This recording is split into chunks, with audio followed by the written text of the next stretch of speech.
یہ لڑکی صرف اور صرف بکواس کر رہی ہے۔ اذہان شاہ غصے میں چلایا۔ اس وقت شاہ ولا کے وسیع ریز اور انتہائی پرتکلف لاؤنج میں اس وقت قبرستان جیسی خاموشی چھائی ہوئی تھی۔ چھت سے لٹکتا فانوس اپنی پوری آبادات کے ساتھ روشن تھا، مگر اس کی روشنی وہاں موجود لوگوں کے چہروں پر چھائی ہوئی ہوائیاں چھپانے سے قاصر تھی۔ لاؤنج کے وسط میں رکھا شاہانہ طرز کا مرکزی صوفہ، جس کی مخملی اس خاندان کی عمارت کی گواہی تھی، اس پر دلاور شاہ براجمان تھے۔ ان کے ہاتھ میں ان کی خاندانی چھڑی تھی، جس پر ان کی گرفت اتنی سخت تھی کہ بوڑھے ہاتھوں کی رگیں ابھر آئی تھیں۔ ہمیں پہلے اس لڑکی کی بات سننے دو، ان کی باروب دار آواز گونجی۔ اذہان کو نہ چاہتے ہوئے بھی چپ ہونا پڑا۔ وہ اس گھر کے سربراہ تھے اور ان کا ہر لفظ پتھر پر لکیر ہوا کرتا تھا۔ دائیں جانب رکھے صوفے پر ارہا اور اس کی ماں رابعہ بیگم بیٹھی تھی۔ رابعہ بیگم جو دلاور شاہ کی بیوہ بیٹی تھی، اپنی سفید چادر میں سمٹی ہوئی سر جھکائے بیٹھی تھی۔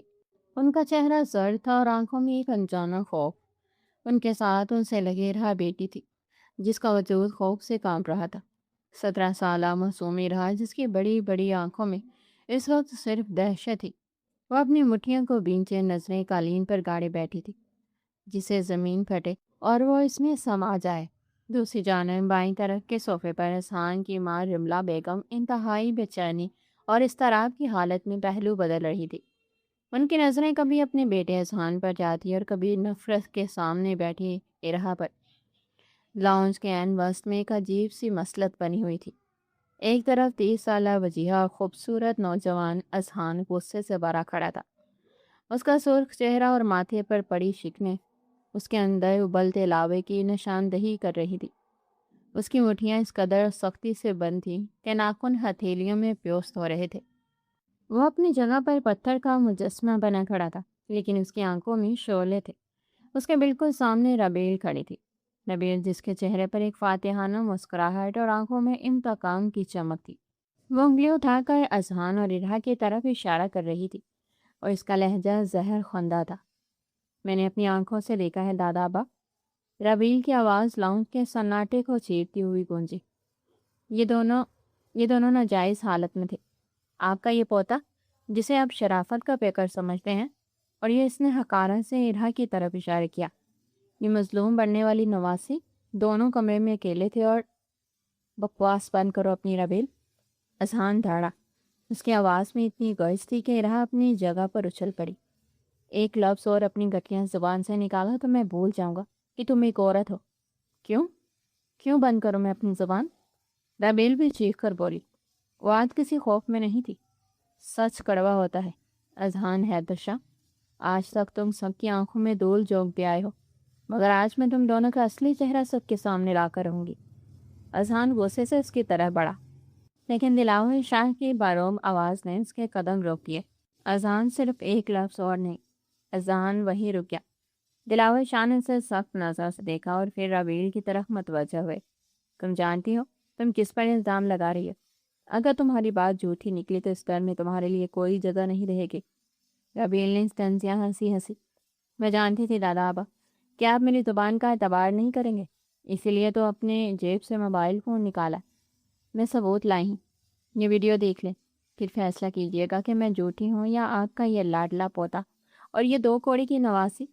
ربیل آگے بڑھی اور موبائل دلاور شاہ کے سامنے میز پر رکھ کر ویڈیو پلے کر دی۔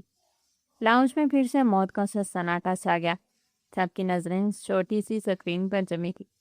اذہان حیرت اور صدمے سے اس موبائل کو دیکھ رہا تھا۔ اسے سمجھ ہی نہیں آ رہا تھا کہ ربیل کے پاس کون سی ویڈیو ہے، کیونکہ اس نے تو کچھ کیا بھی نہیں تھا، مگر ویڈیو چل رہی تھی۔ زاویہ کچھ ایسا تھا کہ دیکھنے والوں کو وہی لگتا جو ربیل کہہ رہی تھی۔ ویڈیو دھندلی تھی، مگر اس میں اذہان اور ارہا کی قربت واضح نظر آ رہی تھی، جو یقیناً غلط زاویہ کسی غلط فہمی کا نتیجہ تھی، مگر دیکھنے والے کے لیے کافی تھی۔ دلاور شاہ کی آنکھیں سکرین پر جمی ہوئی تھی، ان کے چہرے کے تاثرات پتھریلے ہوتے جا رہے تھے۔ ویڈیو ختم ہوئی تو انہوں نے سر اٹھا کر پہلے اذلان کو دیکھا، جس کی آنکھوں میں اب غصے کی جگہ بے بسی اور حیرت تھی، اور پھر ارہا کو جو آنسوں سے بھیگا چہرہ لیے نفی میں سر ہلا رہی تھی، مگر اس کے حلق سے آواز نہیں نکل رہی تھی۔ دادابا یہ جھوٹ ہے، یہ سب بکواس ہے، میں تو بس اذہان نے صفائی دینے کی کوشش کی۔ خاموش۔ دلاور شاہ نے ہاتھ کے اشارے سے اسے چپ کروا دیا۔ انہوں نے ایک گہری سانس لی اور اپنی چھڑی زمین پر ٹکائی۔ ان کا فیصلہ اٹل تھا۔ شاہ خاندان کی عزت مجھے اپنی جان سے زیادہ عزیز ہے۔ جو کچھ اس ویڈیو میں ہے اس کے بعد اب کوئی گنجائش نہیں بچتی۔ لیکن بابا، میرا بیٹا ایسا نہیں کر سکتا، یہ اس لڑکی کی چال ہے، رملہ بیگم تڑپ کر بولی۔ دلاور شاہ نے رملہ کی بات ان سنی کر دی۔ کل دن ظہر کے بعد اذہان اور ارہا کا نکاح ہوگا۔ یہ جملہ لاؤنج میں کسی دھماکے سے کم نہیں تھا۔ کیا؟ اذہان اور رملہ بیگم کے منہ سے بیاف وقت نکلا۔ ارہا کا رنگ سفید پڑ گیا، جیسے اس کے جسم سے سارا خون نچوڑ لیا گیا ہو۔ رملہ بیگم صوفے سے کھڑی ہو گئی۔ ان کا ضبط ٹوٹ چکا تھا۔ ہرگز نہیں بابا، یہ آپ کیا کہہ رہے ہیں؟ یہ بدچلن لڑکی جس کی ماں کو آپ نے ترس کھا کر یہاں پناہ دی، اب یہ میرے بیٹے کی بیوی بنے گی، اس گھر کی بہو بنے گی؟ میں یہ ہرگز برداشت نہیں کروں گی۔ میرا بیٹا لاکھوں میں ایک ہے، اور یہ یتیم بے سہارا لڑکی اس کے قابل ہے۔ وہ نفرت سے ارہا کی طرف بڑھی، جو اب اپنی ماں کے بازو میں منہ چھپائے سسک رہی تھی۔ رملہ، دلاور شاہ اپنی جگہ سے کھڑے ہو گئے۔ ان کا قد کاٹ اور روب ایسا تھا کہ رملہ بیگم کے قدم وہیں رک گئے۔ تو میری زبان جانتی ہو، میں نے فیصلہ کر لیا ہے تو کر لیا۔ بدنامی کے داغ دھونے کا یہی ایک طریقہ ہے کہ بات اس چار دیواری سے باہر نہیں جانی چاہیے۔ کل نکاح ہوگا اور یہی میرا آخری فیصلہ ہے۔ اذہان نے بے یقینی سے اپنے دادا کو دیکھا، پھر نفرت بھری نگاہ ربیل پر ڈالی۔ وہ ساری مصیبت کی جڑ تھی۔ وہ تیزی سے مڑا اور پیر پٹکتا ہوا لاؤنج سے باہر نکل گیا۔ ربیل کے چہرے پر ایک شیطانی مسکراہٹ تھی۔ اس کا مقصد پورا ہو چکا تھا۔ یہ شاید جو چاہتی تھی اس سے کچھ الگ ہوا تھا، مگر اذہان کی ذلت اسے سکون نہیں دے رہی تھی۔ ارہا کا دم گھٹ رہا تھا۔ اسے اب وہاں ایک پل بھی رکنا محال تھا۔ وہ صوفے سے اٹھی اور بغیر کسی کی طرف دیکھے روتے ہوئے باپتی ہوئی اپنی کمرے کی طرف گئی۔ اپنے کمرے کا دروازہ بند کرتے ہی وہ دروازے سے پشت لگا کر زمین پر ڈیر ہو گئی۔ اس کی ٹانگوں میں جان نہیں رہی تھی۔ آنسوں کا سیلاب تھا جو رکنے کا نام نہیں لے رہا تھا۔ بابا، بابا آپ کہاں ہیں؟ وہ ہچکیوں کے درمیان پکاری۔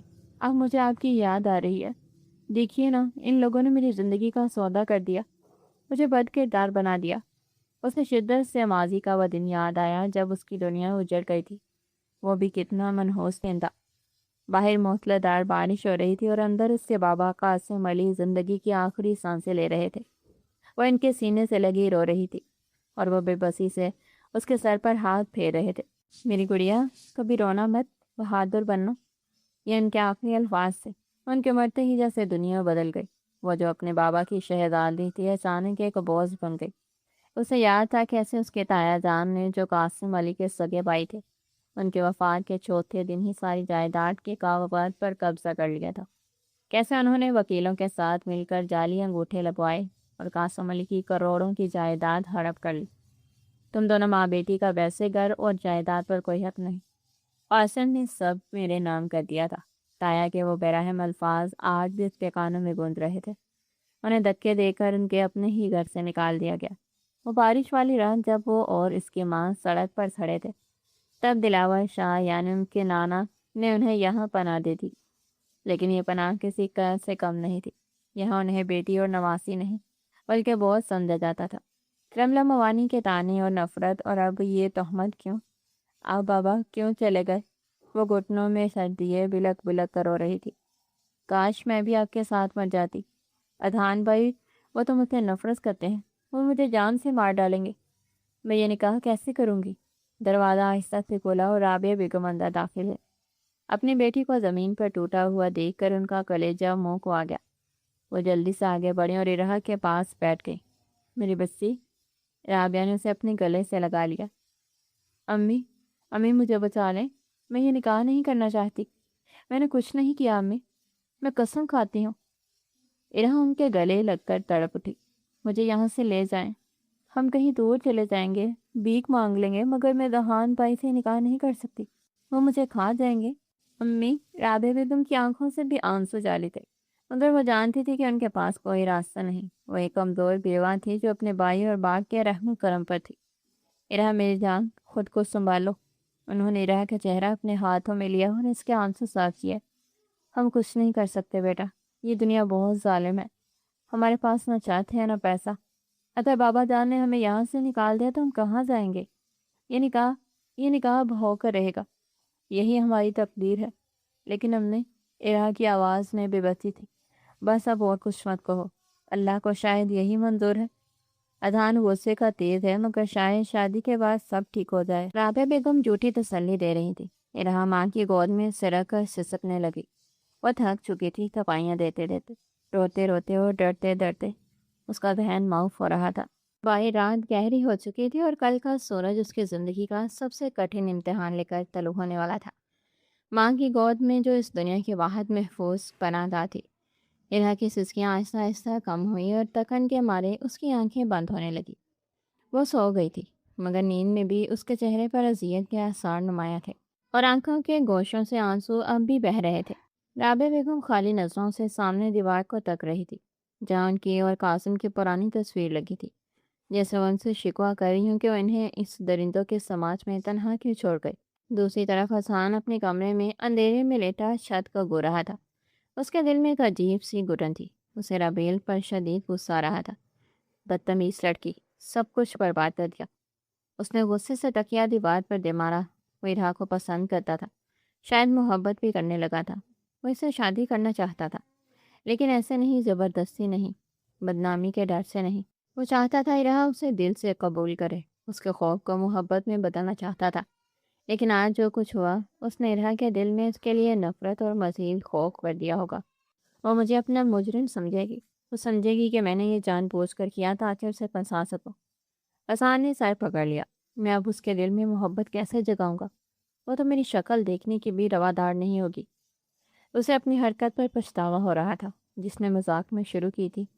اگر وہ اسے دیوار سے نہ لگاتا، اگر وہ حد پار نہ کرتا تو شاید آج یہ نوبت نہ آتی۔ وہ الہا سے شرمندہ تھا، لیکن اب وقت ہاتھ سے نکل چکا تھا۔ اسے یاد آنے لگا پرسوں کا منظر، جب سے یہ سب شروع ہوا تھا۔ جولائی کی وہ تپتی ہوئی دوپہر اپنی پوری شدت کے ساتھ شاہ ولا پر موئل تھی۔ فضا میں ایک عجیب سا حبس اور دم گھٹتی گھٹن تھی جس نے سانس لینا بھی دوپہر کر رکھا تھا۔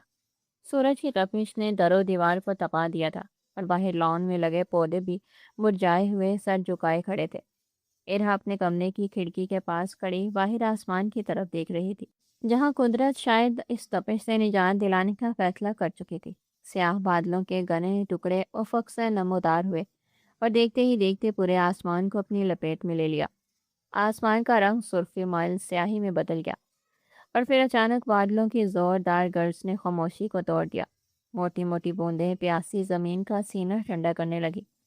بارش کی پہلی بچھاڑ کے ساتھ ہی حبس کا زور ٹوٹ گیا اور مٹی کے وہ سوندھی خوشبو اٹھی جو روح کو معطر کر دیتی ہے۔ الہا کے لبوں پر ایک بے ساختہ اور دل آویز مسکراہٹ بکھر گئی، جو وہ پچھلے کئی دنوں سے صدموں اور خوف کے سائے میں جی رہی تھی۔ اس بارش کو دیکھ کر سب کچھ بھول گئی۔ وہ بختیار قدموں سے کمرے سے نکلی اور برآمدے میں آ گئی۔ ٹھنڈی ہوا کے جھونکے اس کے وجود کو چھو کر گزر رہے تھے، جیسے اسے باہر بلانے کا اشارہ کر رہے ہوں۔ ابھی وہ برآمدے کے ستون سے ٹیک لگائے بارش کے گرتے قطروں کو دیکھ رہی تھی، تبھی لان سے شور کی آواز ابھری۔ الہا آپی پلیز آئے نا، دیکھیے کتنا مزہ آ رہا ہے۔ یہ گھر کی پرانی ملازمہ کے دونوں چھوٹے بچے عمر اور علی تھے، جو پانی میں چھپ چھپ کرتے اسے بھی پکار رہے تھے۔ الہا کی معصومیت ابھی مری نہیں تھی۔ ان بچوں کی خوشی دیکھ کر اس کا بھی دل مچل گیا۔ نہیں علی، مجھے سردی لگ جائے گی، نانا ابا غصہ کریں گے، الہا نے ہنستے ہوئے انکار کیا، مگر اس کی آنکھوں میں شرارت تھی۔ ارے آئیں نا آپی، آپ ڈانٹ پھونک مت بنے۔ عمر نے بھاگ کر اوپر آتے ہی الہا کا ہاتھ پکڑ لیا اور اسے کھینچنے لگا، اس سے پہلے کہ وہ اپنی مزاحمت برقرار رکھ پاتے۔ وہ دونوں بچے اسے گھسیٹتے ہوئے لان کے بیچوں بیچ لے گئے۔ آسمان سے برستا پانی جب الہا کے وجود پر پڑا تو اسے لگا جیسے اس کے سارے دکھ دھل گئے ہیں۔ اس نے مزاحمت ترک کر دی اور آنکھیں بند کر کے اپنا چہرہ آسمان کی طرف کر لیا۔ اس کا سیاہ رنگ کا لمبا گرے دار فراک بارش کے پانی میں بھیگ کر باری ہو گیا اور اس کے نازک سراپے سے چپک گیا۔ اس کی کمر تک آتے سیاہ گھنے بال پانی سے شرابور ہو کر اس کے چہرے اور گردن پر بل کھا رہے تھے۔ وہ بچوں کے ساتھ گول گول گھومنے لگی۔ اس کے کہکہے بارش کی آواز میں مدھم ہو رہے تھے۔ اسے لمحے شاہ ولا کی وہ قصوروار الہا نہیں تھی، وہ بلکہ وہ 17 سالہ لڑکی تھی جو زندگی سے پیار کرنا چاہتی تھی۔ ٹھیک اسی وقت پہلی منزل پر بنے بیڈ روم کی کھڑکی کا پردہ سرکا۔ اذہان شاہ جو لیپ ٹاپ پر کسی اہم پروجیکٹ میں مگن تھا، بچوں کے شور سے ڈسٹرب ہو کر کھڑکی تک آیا تھا۔ اس کے ماتھے پر ناگواری کی شدید شکنیں تھی، لیکن جیسے ہی اس کی نظر نیچے لان میں گئی، اس کا ہاتھ پردے پر ہی جم گیا۔ نیچے کا منظر اس کے ہوش اڑانے کے لیے کافی تھا۔ بارش میں بھیگی ہوئی رہا کسی ابصرہ سے کم نہیں لگ رہی تھی۔ پانی کے قطرے اس کے گلابی لبوں اور ستھواں ناک سے ٹپک رہے تھے۔ سیاہ لباس نے اس کی دودھیا رنگت کو ایک سحر انگیز نکھار بخش دیا تھا۔ اذان جو ہمیشہ ارا کو ایک عام سی لڑکی سمجھ کر نظر انداز کرتا آیا تھا، اس کے پچھلے واقعے کے بعد اسے نفرت کی نگاہ سے دیکھ رہا تھا۔ اس لمحے اپنی سانسیں روکنے پر مجبور ہو گیا۔ اس کے دل کی دھڑکن ایک عجیب سی نامعلوم تال پر دھڑکنے لگی۔ یہ ارا ہے؟ وہ زیر لب بڑبڑایا۔ اس کی نظریں ارا کے بھیگے وجود کا طواف کرنے لگی۔ وہ چاہ کر بھی اپنی نظریں نہیں ہٹا پا رہا تھا۔ وہ معصومیت، وہ بے ساختہ پن اور وہ حسن۔ اذہان کو لگا جیسے کوئی اسے طلسم اپنی لپیٹ میں لے رہا ہے، لیکن اگلے ہی لمحے یہ طلسم ایک شدید غیظ و غضب میں بدل گیا۔ اذہان کی نظر بھٹک کر پوچھ کی طرف گئی، جہاں گاڑی کے پاس کھڑا ڈرائیور رشید کھلی آنکھوں اور لٹکتے ہوئے جبڑے کے ساتھ ارا کو گور رہا تھا۔ رشید کی نظروں میں موجود غلاظت اور ہوس اذہان سے چھپی نہ رہ سکی۔ اچانک سے اس کے خون کی گردش تیز ہو گئی۔ ایک انجانی جلن اور شدید غیرت کے احساس نے اس کے پورے وجود کو آگ لگا دی۔ اسے ایسا محسوس ہوا جیسے کوئی اس کی ملکیت کو میلی نظروں سے دیکھ رہا ہے۔ وہ ارا جسے وہ کل اپنے نکاح میں لے چکا تھا، وہ اس کے نام کی جاگیر تھی، اور کوئی دوسرا اسے اس طرح دیکھے، یہ بات اس کے لیے ناقابل برداشت تھی۔ کمینے کی ہمت کیسے ہوئی؟ وہ دانت پیس کر رہ گیا۔ وہ ایک جھٹکے سے پلٹا اور کمرے سے نکل کر طوفانی رفتار سے سیڑھیاں اترنے لگا۔ اس کا بس نہیں چل رہا تھا کہ وہ رشید کی آنکھیں نکال دے یا ارا کو وہیں لون میں دفن کر دے، جو یوں سب کے سامنے تماشا بنی ہوئی تھی۔ ارا ابھی بھی بارش میں مگن آنکھیں بند کیے آسمان کی طرف چہرہ کیے کڑی تھی کہ اچانک کسی نے اس کی کلائی کو ایک آہنی گرفت میں جکڑ لیا۔ اس کی آنکھیں گھبرا کر کھولی۔ سامنے اذہان کھڑا تھا، بارش میں بھیگتا ہوا، مگر اس کی آنکھوں میں بارش کے پانی سے زیادہ غصے کی آگ لگی ہوئی تھی۔ بہت شوق ہے تمہیں اپنی نمائش کرنے کا؟ اذہان کی آواز بادلوں کی گرج سے زیادہ خوفناک اور گرجدار تھی۔ بچے اس کا یہ روپ دیکھ کر ڈر کے مارے ایک طرف دبک گئے۔ ارا کا رنگ لمحوں میں ہلدی کی طرح زرد ہو گیا۔ اذہان بھائی، میں وہ بچے اس کے ہونٹ کپ کپائے، آواز حلق میں ہی پھنس گئی۔ شٹ اپ ارا، اذہان داڑا، ایک لفظ مت بولنا۔ شرم نام کی کوئی چیز ہے تمہیں؟ پورا گھر دیکھ رہا ہے، باہر ملازم کھڑے تمہیں گور رہے ہیں، اور تم یہاں بے شرموں کی طرح ناچ رہی ہو۔ کیا ثابت کرنا چاہتی ہو؟ اس نے ارا کی نازک کلائی کو ایک زوردار جھٹکا دیا اور اسے گھسیٹتا ہوا برآمدے کی طرف لے چلا۔ ارا کے ننگے پاؤں گیلی گھاس پر پھسل رہے تھے، لیکن اذہان کے گرفت اتنی سخت تھی کہ اسے لگا اس کی ہڈی ٹوٹ جائے گی۔ ڈرائیور رشید تو اذہان کا یہ غضبناک روپ دیکھ کر پہلے ہی وہاں سے غائب ہو چکا تھا۔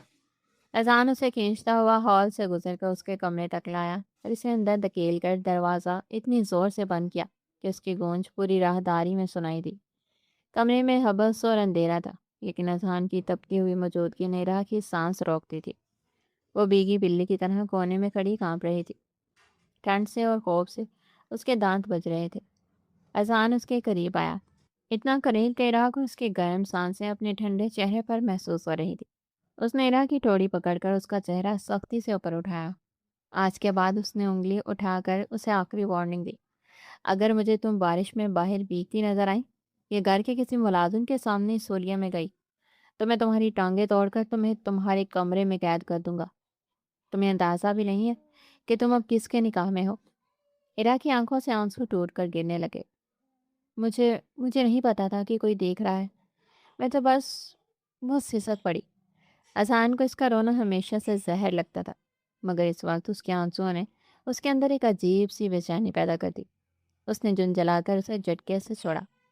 بس کرو یہ مظلومیت کا ڈرامہ، مجھے تمہارے ان مگر مچھ کے آنسوؤں سے کوئی ہمدردی نہیں۔ جاؤ جا کر یہ حلیہ ٹھیک کرو، مجھے گھن آ رہی ہے تمہیں دیکھ کر۔ یہ زہریلے الفاظ کہہ کر وہ مڑا اور دروازہ اتنی زور سے پٹک کر باہر نکلا کہ دیوار پر لگی تصویر ٹیڑھی ہو گئی۔ ارا وہیں قالین پر ڈیڑھ ہو گئی، اس کا جسم لرز رہا تھا۔ باہر بارش اب بھی برس رہی تھی، لیکن اس کے اندر ایک ایسا طوفان مچ چکا تھا جس نے اس کی رہی صحیح خوشی بھی چھین لی تھی۔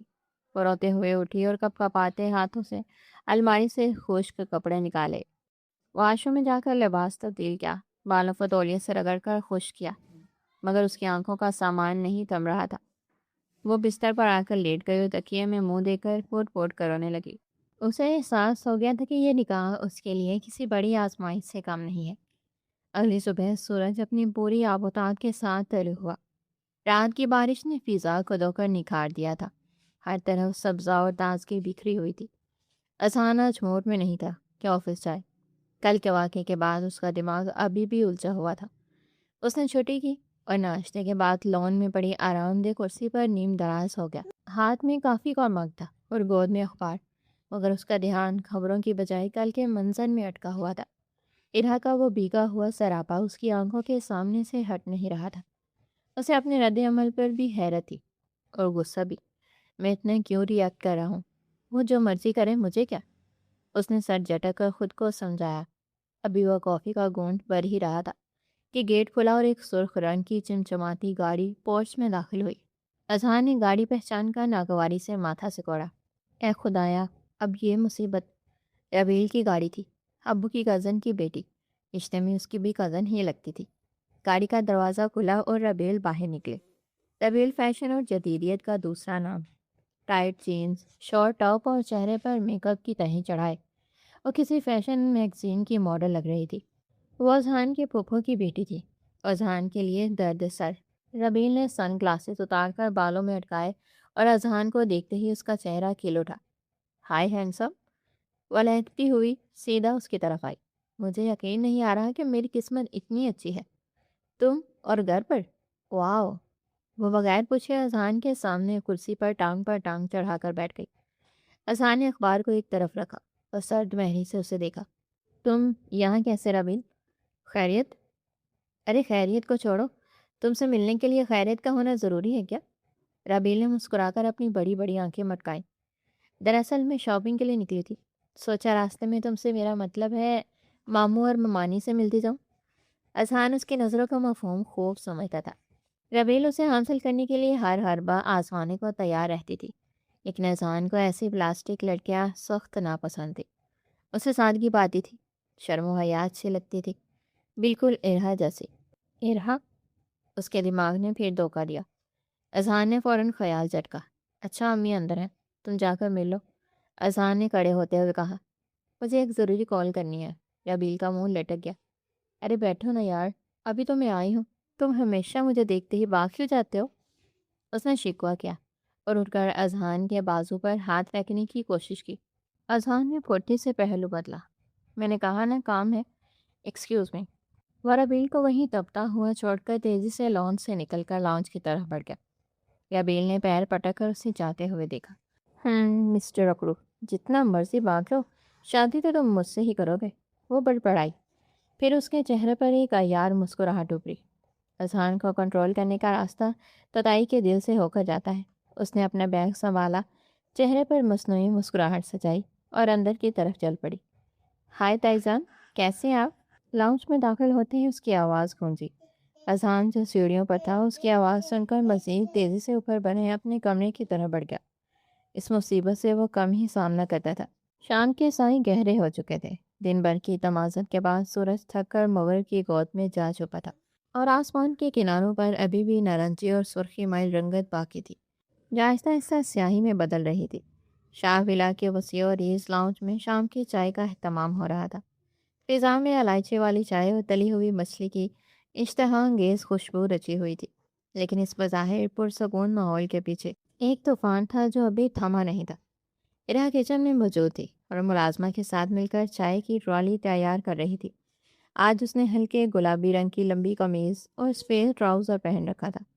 سر پر سفید ململ کا دوپٹہ سلیقے سے اوڑے وہ کسی تازہ کھلے گلاب کی مان لگ رہی تھی، اگرچہ اس کی بڑی بڑی آنکھوں میں ابھی بھی گزشتہ کل کی بارش اور اذہان کے غصے کے خوفناک سائے لرز رہے تھے۔ اس کے ہاتھ کپوں میں چمچ چلاتے ہلکا سا کام جاتے تھے۔ اسی لمحے رملہ بیگم کچن میں داخل ہوئی۔ ان کے چہرے پر ہمیشہ کی طرح ایک فاتحانہ روب تھا، مگر آنکھوں میں تھکن تھی۔ ارہا چائے تیار ہو گئی؟ ان کے لہجے میں وہی روایتی سختی تھی۔ جی ممانی جان، بس ٹرالی باہر لے جا رہی ہوں۔ ارہا نے نظریں جھکائیں۔ وطیب بیانہ جواب دیا۔ اچھا سنو، رملہ بیگم نے اسے رکنے کا اشارہ کیا۔ باقی سب کے لیے ٹرے باہر لے جاؤ، لیکن یہ کپ الگ کر لو۔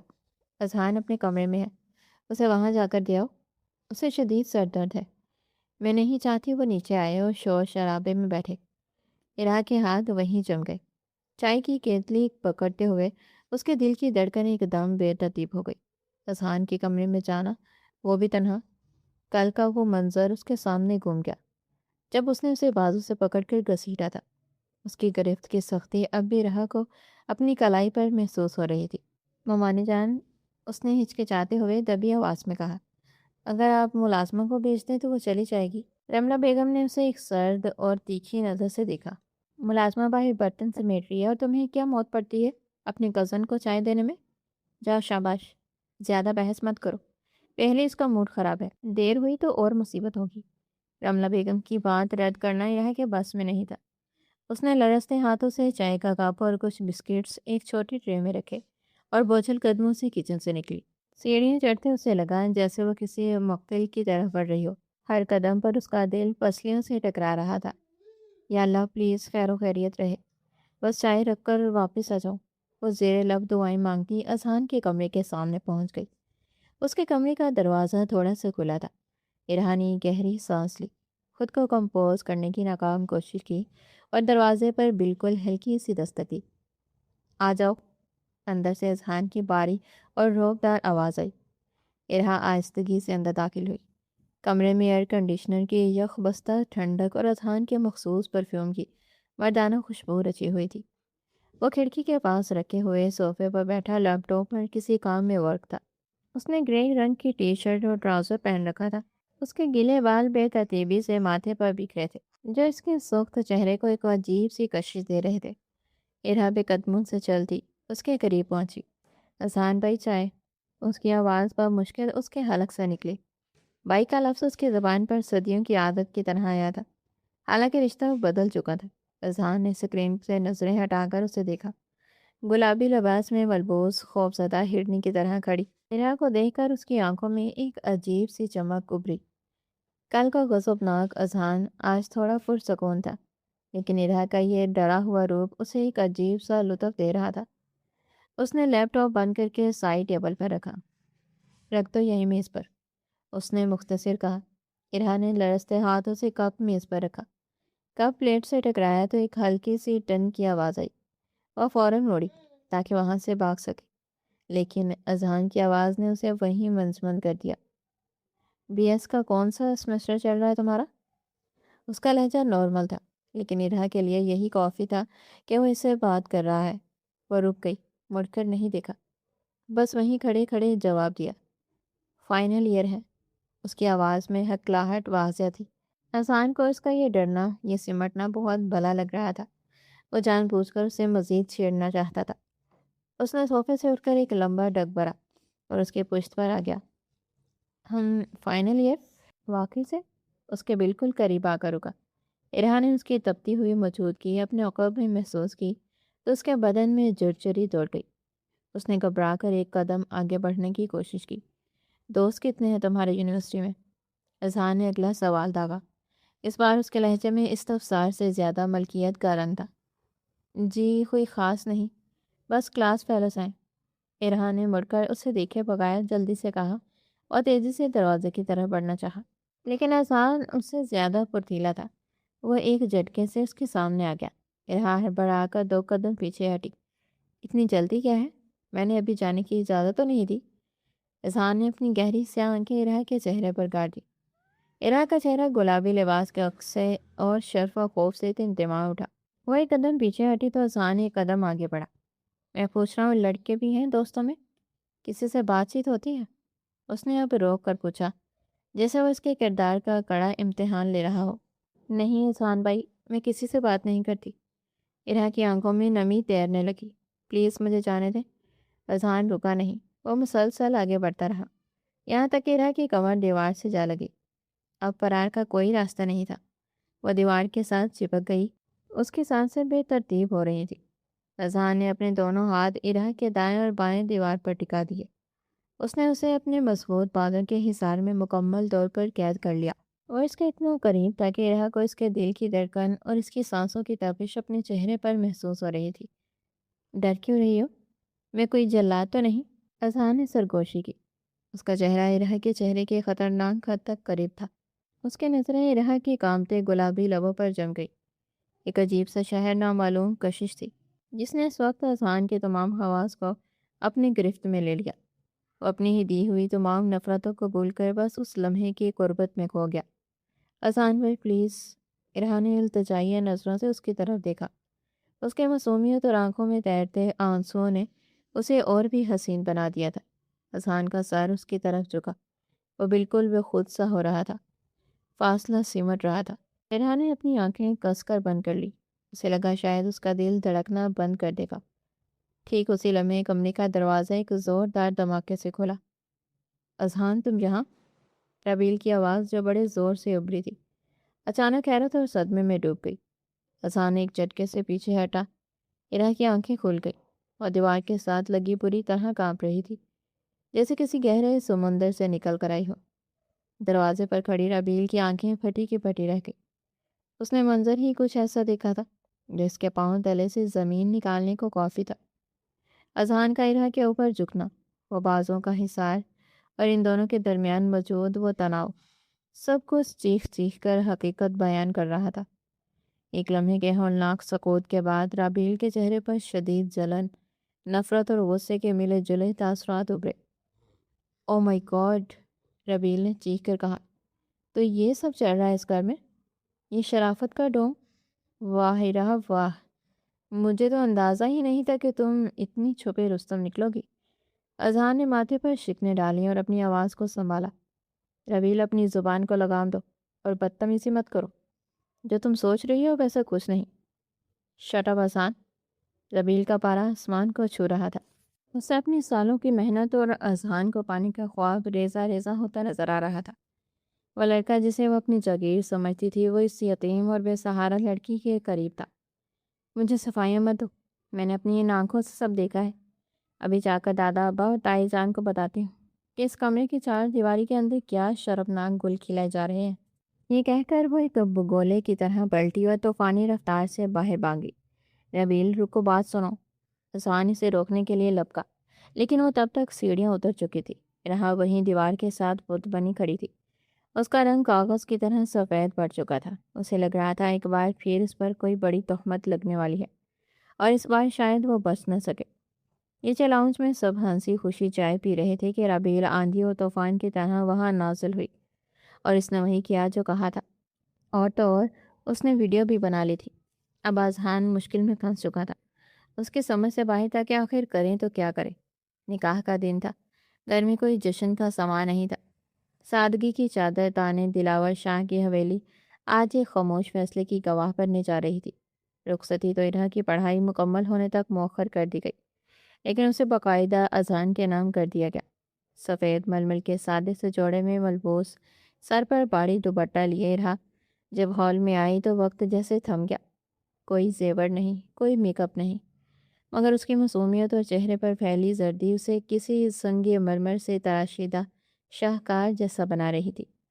ذہان جو صوفے پر بیٹھا کسی گہری سوچ میں تھا، اسے دیکھتے ہی اپنی سانسیں بھول گیا۔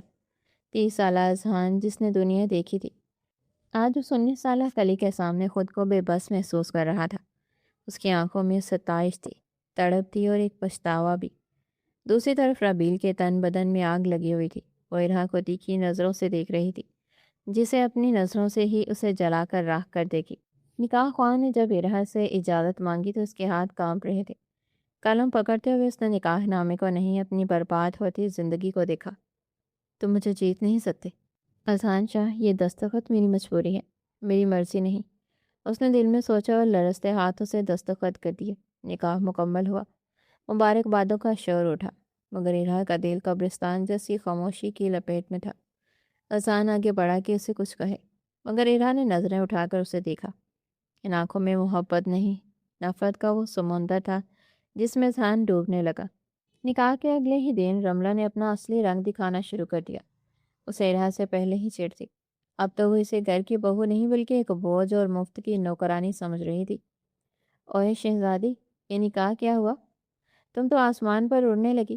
چلو اٹھو، کچن کا سارا کام ختم کرو۔ آج سے اس گھر کی صفائی اور کھانا تمہاری ذمہ داری ہے، رملہ نے اسے جھٹکتے ہوئے کہا۔ سارا دن ارہا کام ہی کرتی رہی تھی۔ وہ معصوم جس نے کبھی اتنے کام نہیں کیے تھے تھک کر چور ہو گئی تھی۔ شام ڈلے جب رملہ کسی کام سے باہر گئی تو ارہا نے سوچا تھوڑی دیر آرام دم لے لے۔ اسے پتا تھا اذہان آفس گیا ہے، اسی لیے وہ چھپتے چھپاتے اس کے کمرے میں چلی گئی۔ اس نے سوچا یہاں کوئی اسے ڈھونڈ نہیں پائے گا۔ کمرے میں داخل ہو کر اس نے جیسے ہی دروازہ بند کیا، اسے واش روم سے پانی گرنے کی آواز آئی۔ اس کے پاؤں تلے سے زمین نکل گئی۔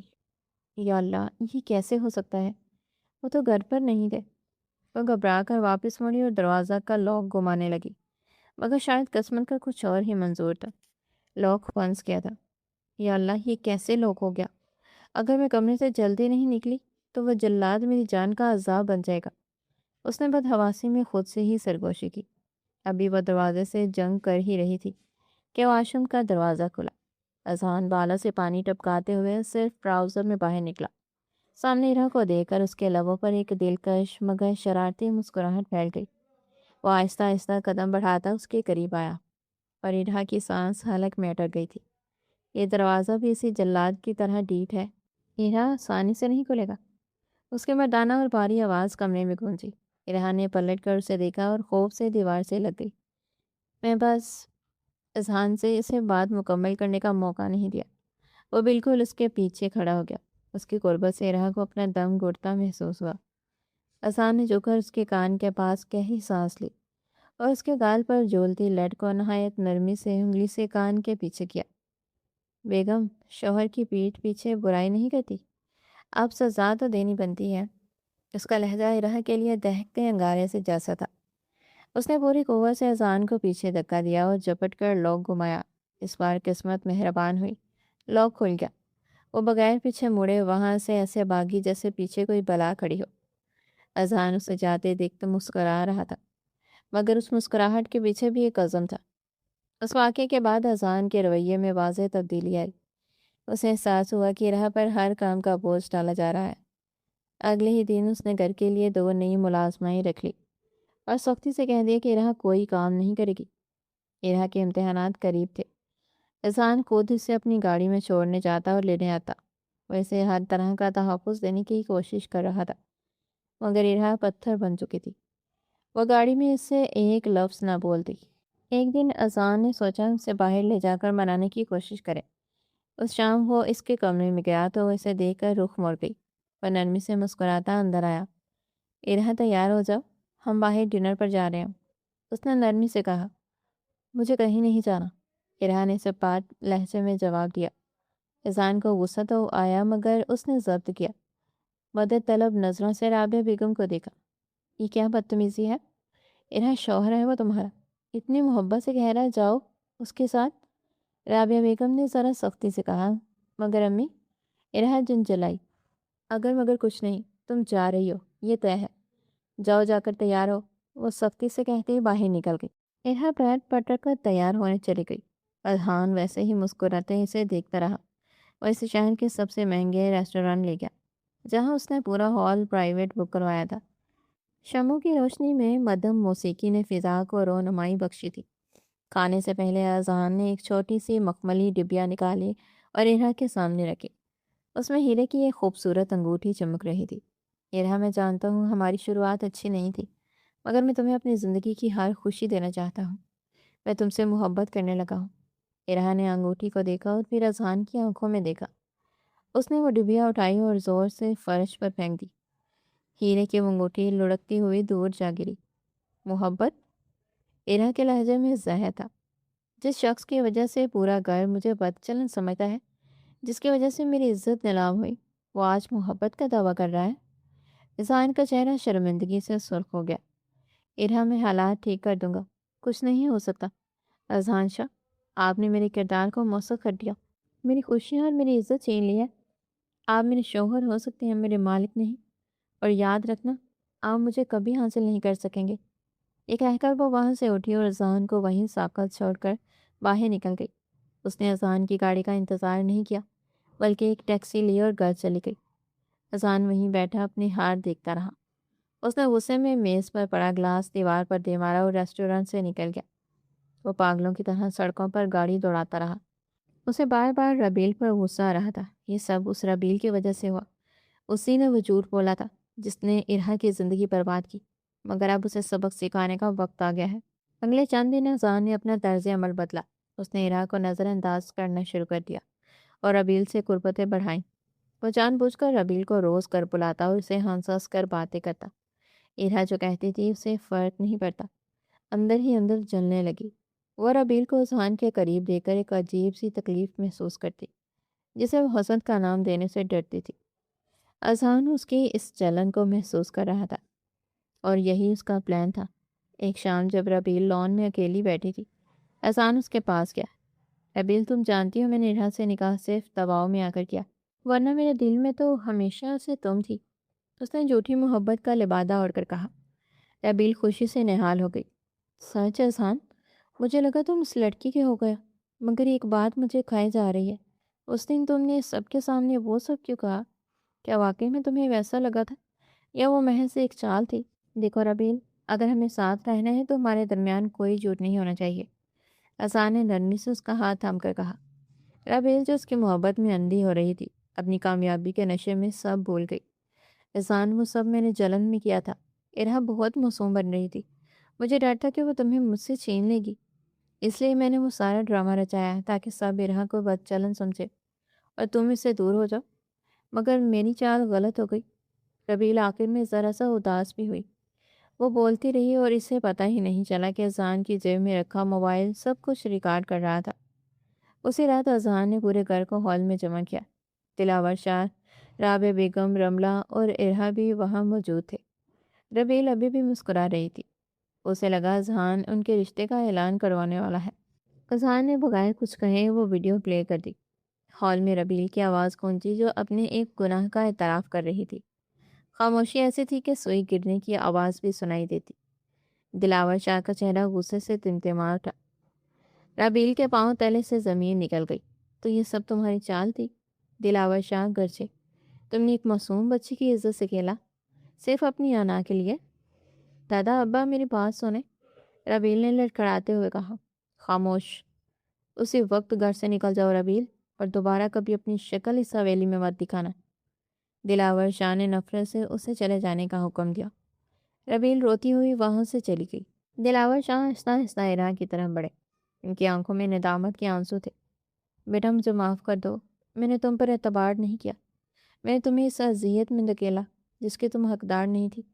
ارہا، جس کی آنکھوں میں آنسو بہہ رہے تھے، اس نے دلاور شاہ کے ہاتھ تھام لیے۔ نانا جان، آپ کو معافی مانگنے کی کوئی ضرورت نہیں، سچ سامنے آ گیا، میرے لیے یہی بہت ہے۔